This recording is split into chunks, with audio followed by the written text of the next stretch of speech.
चलिए एक बार हम ये बता दें कि अभी तक हम क्या पढ़ाए थे। सबसे पहले हम एंगल सिमिलैरिटी बताए आपको, है ना। उसके बाद क्या बताए, एस सिमिलैरिटी बताए, और फिर क्या बताए, एस सिमिलैरिटी बताए। अब आपके जानकारी के लिए ये बता दें कि ए सिमिलैरिटी जो है वो सबसे ज़्यादा यूज होने वाला है, और वो भी किस फॉर्म में, याद है हम बताए थे ए सिमिलैरिटी के फॉर्म में। मतलब एक ट्राइंगल का दो एंगल दूसरे ट्राइंगल के कॉरस्पॉन्डिंग दो एंगल के बराबर हो जाए तो हम डायरेक्टली बोल सकते हैं क्या, कि वो दोनों ट्राइंगल क्या होगा, एक दूसरे के सिमिलर होगा। ठीक है, चलिए अब इसी में एक और हमारा यहाँ पे थ्योरम दिया हुआ है, जिसको आप देखेंगे, थ्योरम नंबर 4 है RS अग्रवाल में। क्या बोल रहा है, if a perpendicular is drawn from the vertex of the right angle of a right triangle. इस क्वेश्चन को समझिए, क्वेश्चन हमको क्या बोल रहा है, ये क्या है, थ्योरम नंबर 4 है, आप इसको देख सकते हैं, RS अग्रवाल में है थ्योरम नंबर 4। क्या बोल रहा है ये question, if a perpendicular is drawn, मतलब परपेंडिकुलर ड्रॉ कर रहा है, कहाँ से, फ्रॉम द वर्टेक्स। अब जाहिर सी बात है ट्राइंगल हम पढ़ रहे हैं तो किसी वर्टेक्स से परपेंडिकुलर ड्रॉ होगा, vertex of the right angle, मतलब राइट एंगल कहीं बना हुआ है और उस वर्टेक्स से किसी भी दो साइड पे, यहाँ पे मान लेते हैं आप, पहले एक ट्राइंगल बना लीजिए। लेकिन एक चीज़ और हल्का सा आगे समझ लीजिए, क्या बोल रहा है, drawn from the vertex of the right angle of a right triangle. तो हम पहले जल्दी से राइट ट्राइंगल आपके लिए तैयार कर दे रहे हैं, ये हम राइट ट्राइंगल आपके लिए तैयार कर दे रहे हैं। अब क्या बोल रहा है, इसका नाम भी दे देते हैं आपको ABC। अब परपेंडिकुलर ड्रॉ कर रहा है, तो परपेंडिकुलर यहाँ से भी आ सकता है, इधर से भी जा सकता है, इधर से भी जा सकता है, लेकिन कहाँ बोला कि जहाँ राइट एंगल है उस वर्टेक्स से, तो राइट एंगल B पे है, तो यहाँ से हम परपेंडिकुलर ड्रॉ कर रहे हैं। ठीक है, इसका नाम D दे देते हैं। ठीक है, तो क्या बोल रहा है, if a perpendicular is drawn from the vertex of right angle of a right triangle to the hypotenuse, तो ऑब्वियस सी बात है, ये देखिए ये राइट एंगल था तो ये हाइपोटेनियस पे परपेंडिकुलर पड़ा ना। तो क्या बोल रहा है, then the triangles on both side of the perpendicular are similar to the whole triangle. इसमें दो बात बोल रहा है, पहला क्या बोला कि जब यहाँ से परपेंडिकुलर ड्रॉ करेंगे तो इसके जो दोनों साइड में ट्राइंगल बना, मतलब BDC और BDA, ये दोनों ट्राइंगल क्या होगा, सिमिलर होगा, किसके, सिमिलर टू होल ट्राइंगल, मतलब बड़े वाले ट्राइंगल के सिमिलर होगा। एंड क्या बोला, and also to each other, और ये दोनों एक दूसरे के भी सिमिलर होगा। समझ में आई बात। देखिए इसमें हमको पहला चीज़ क्या प्रूव करना है, पहला प्रूव करना है कि BDC triangle BDC is similar to triangle, क्या हो जाएगा, ABC, ट्राइंगल ABC। ठीक है, अब ज़रा एक बात आप गौर करिए कि यहाँ पे दूसरा चीज़, जब BDC हमारा बड़े वाले ट्राइंगल में होगा तो इधर BDA ट्राइंगल क्या हो जाएगा, BDA इज सिमिलर टू। ठीक है, एक चीज़ आप गौर करिए कि 90 डिग्री इसमें D पे था, उसमें किस पे 90 डिग्री है, B पे है, तो ट्राइंगल क्या लेके चलेंगे, CBA लेके चलेंगे। ठीक है, क्यों ऐसा लेके चलेंगे जरा आप समझिए, एंगल ए दोनों में कॉमन आएगा, और क्या इसमें D पे 90 है, छोटा वाला ट्राइंगल में, यहाँ आप इधर बना लीजिए D पे 90 है और इधर किस पे 90 है, B पे, तो इधर कौन सा छोटा वाला ट्राइंगल में इधर ये एंगल B बचा, तो बड़े वाले ट्राइंगल में इधर एंगल C बचा। ठीक है, इसको भी हम एक्सप्लेन करेंगे। चलिए, और हमारा क्या आता है, थर्ड नंबर क्या बोल रहा है कि ये दोनों भी एक दूसरे के क्या हो जाएगा, सिमिलर हो जाएगा, मतलब कि triangle BDC is similar to triangle BDA हो जाएगा। समझ में आई ये बात। चलिए अब हम क्या करते हैं, बारी बारी से यहाँ से बनाना शुरू करते हैं। ठीक है, चलिए ध्यान दीजिएगा। तो हमारा जो सबसे पहले, तो हम फर्स्ट पार्ट में आते हैं। ठीक है, तो फर्स्ट पार्ट क्या बोल रहा है, देखिए कि ट्राइंगल BDC और ये बड़ा वाला ट्राइंगल ABC, इसको हमको क्या करना है, सिमिलर करना है ना। तो देखिए ज़रा सा, पहला चीज़ आप ये देखिए कि यही लिखना है, in triangle BDC and triangle ABC, in triangle BDC and triangle ABC। ठीक है, इन दोनों में क्या होगा ज़रा देखिए, पहला चीज़ 90 इसमें कहाँ बन रहा है, D पे, यानी एंगल BDC और इधर angle ABC, angle BDC is equal to angle ABC, और इसका रीजन आपको देना होगा, क्या है ये, राइट एंगल, है ना। अब जरा देखिए उसके बाद BCD, एंगल BCD, अगर हम BCD जाते हैं तो उसमें क्या होगा, यहाँ देखिए ये कॉमन एंगल आएगा ना, ये छोटा वाला ट्रायंगल में ये एंगल और बड़े वाले ट्रायंगल में भी यही एंगल क्या हो जाएगा, कॉमन हो जाएगा। कॉमन आएगा तो क्या लिखेंगे, इधर अगर BCD लिखे तो उधर हमको ACB लिखना होगा, समझ में आया, ये एंगल ACB, और रीजन क्या देंगे, तो कॉमन एंगल, कॉमन एंगल, समझ में आई बात, ये हो जाएगा हमारा। चलिए अब ये हमारा आ गया।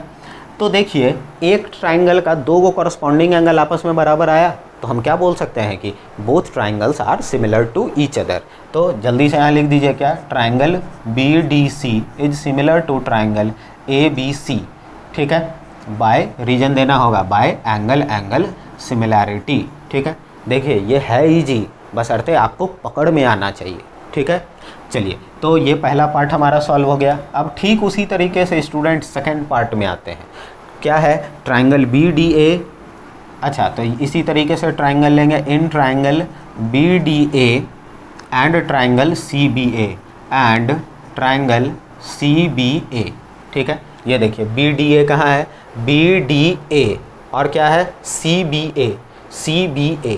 देखिए आप पहले गौर करिए, क्या इसमें 90 डिग्री कहाँ पे बन रहा है, BDA, तो ये लिखे angle BDA is equal to, बड़ा वाला ट्राइंगल में 90 डिग्री कहाँ बन रहा है, एंगल B पे, तो इधर से चलेंगे, अगर इधर से आप BDA लिए हैं, याद रखिए इधर कॉमन एंगल दोनों में क्या मिलेगा, A ना, तो A को एक जगह लिखा जाएगा, इधर कैसे लिखेंगे, CBA, एंगल CBA। एक चीज़ आप समझिए, ठीक है, अगर BDA और CBA लिए हैं तो ये छोटा वाला ट्राइंगल का एंगल BDA यानी छोटा वाला का एंगल B, और इधर CBA यानी एंगल C के बराबर होगा। फिर इधर का D, इधर का B, इधर का D मतलब ये D, पूरा D नहीं, BDA यानी ये, और CBA यानी ये, देखिए ये 90 और ये पूरा 90 है ना, और फिर इधर का A, इधर का A, तो A तो दोनों में कॉमन आ जाएगा, समझ में आई बात। तो अभी लिखेंगे क्या कि एंगल BAD, इधर से चलेंगे BAD, एंगल BAD, या आप यहाँ से भी देखिए BAD लिए तो इधर भी CAB लेंगे, देखिए मैच कर जाएगा, CAB, है ना। तो क्या लिखेंगे, एंगल CAB हो जाएगा, क्या हो जाएगा, अब क्या लिखेंगे, triangle BDA is similar to triangle CBA, फिर क्या हो जाएगा, by angle angle similarity, same काम। अब एक चीज़ आप गौर करिए कि ये BDA और CBA ये दोनों आपको रीजन क्या देना होगा, यहाँ राइट एंगल, और यहाँ क्या रीजन देना होगा आपको, यहाँ आपको रीजन देना होगा कॉमन एंगल, ठीक है। तो सेम बात हो जाएगा, उसी तरीके से प्रूव कर लेंगे आप। अब चलिए हम तीसरा में आते हैं, ठीक। अगर देखिए इसको शॉर्टकट में लिखना होगा तीसरा क्वेश्चन को, तो हम ऐसे कर सकते हैं, ये देखिए ABC ही ट्राइंगल है ना, ABC इसके सिमिलर, ABC इसके सिमिलर, यानी ये दोनों भी आपस में सिमिलर, लेकिन यहाँ हमको क्या करना है, यहाँ प्रूव करके दिखाना है, ठीक है। तो चलिए हम आते हैं। अब एक चीज़ आप सोचिए ज़रा सा, यहाँ पे ध्यान दीजिएगा। सबसे पहले ये राइट एंगल ट्राइंगल है, ये छोटा वाला राइट एंगल ट्राइंगल है, इसमें ये एंगल 90 है, तो बचा हुआ दो एंगल का भी सम कितना होगा, बचा हुआ दो एंगल का सम कितना होगा, 90 होगा, है ना। यानी DBC और DCB इन दोनों का सम क्या होगा, 90। अगर आप मान लीजिए उसमें से ये एंगल मान लेते हैं हम क्या है, X है, ये एंगल अगर X है तो ये एंगल क्या हो जाएगा हमारा, 90 माइनस X होगा या नहीं होगा, होगा ना। तो देखिए अब एक चीज़ गौर करिए, ये पूरा एंगल यहाँ कितना है, 90, इस एंगल को चलिए हम Y मान लेते हैं। तो आप ये बात तो बोलिएगा ना, आप क्या बोलिएगा कि 90 माइनस एक्स और प्लस वाई किसके बराबर होगा, 90। तो देखिए ज़रा सा, 90 minus X plus Y is equal to 90। आप इसको काट दीजिए, माइनस उधर जाएगा तो y इक्वल टू क्या हो जाएगा, x। तो देखिए y के जगह क्या आ गया, x आया। अब एक चीज़ आप गौर करिए, आप इस ट्रायंगल में आ जाइए। इस ट्रायंगल में जब आप आइएगा तो ये अकेला 90 है, और अगर ये x है तो इधर वाला ये एंगल कितना हो जाएगा, 90 माइनस x होगा ना। समझ में आया? तो अब आप देखिए, आप इस ट्रायंगल को और इस ट्रायंगल को, आपका तीन एंगल बराबर आ गया। इसके बराबर ये, इसके बराबर ये, इसके बराबर ये।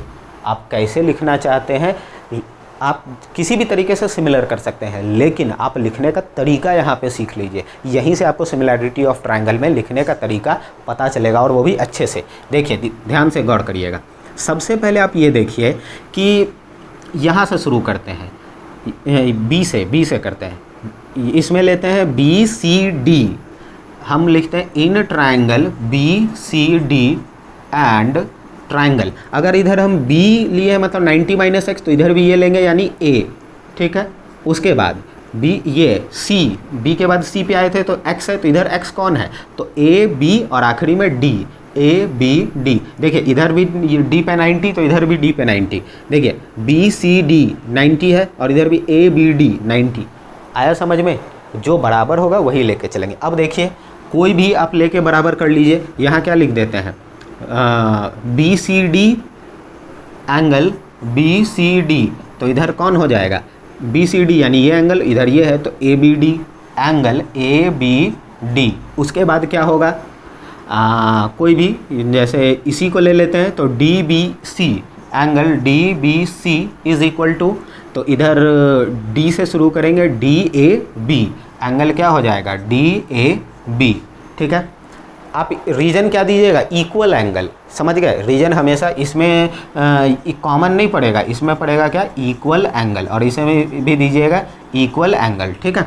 समझ में आई बात? अब ये दोनों बराबर हो गया तो क्या बोलेंगे, triangle BCD is similar to triangle ABD। By कैसे होगा, तो बाय एंगल सिमिलैरिटी। समझ में आई बात? इस तरीके से ये हमारा कंप्लीट होता है। समझ में आई बात? ये जो पार्ट हम बताए, इसको लिखने वाला, इसको सबसे बेस्ट तरीका है यही। आप बेहतर तरीके से इसको प्रैक्टिस कीजिए, तब जाके आपका ये पकड़ में हमेशा रहेगा, नहीं तो आपको दिक्कत होते रहेगा। इसलिए इसको भूलिए नहीं, इसको याद रखिए, ठीक है। चलिए अब आगे बढ़ते हैं। इसके बाद के थ्योरम्स जो हैं, 3 थ्योरम हैं, उसको आपको जानना बहुत ही ज़्यादा ज़रूरी है स्टूडेंट्स, ठीक है। क्यों? उसी टाइप का थ्योरम हमारा फिर इसके बाद के एक्सरसाइज के पहले आएगा, ठीक है। उसको ज़रूर जानिए, ठीक है। चलिए।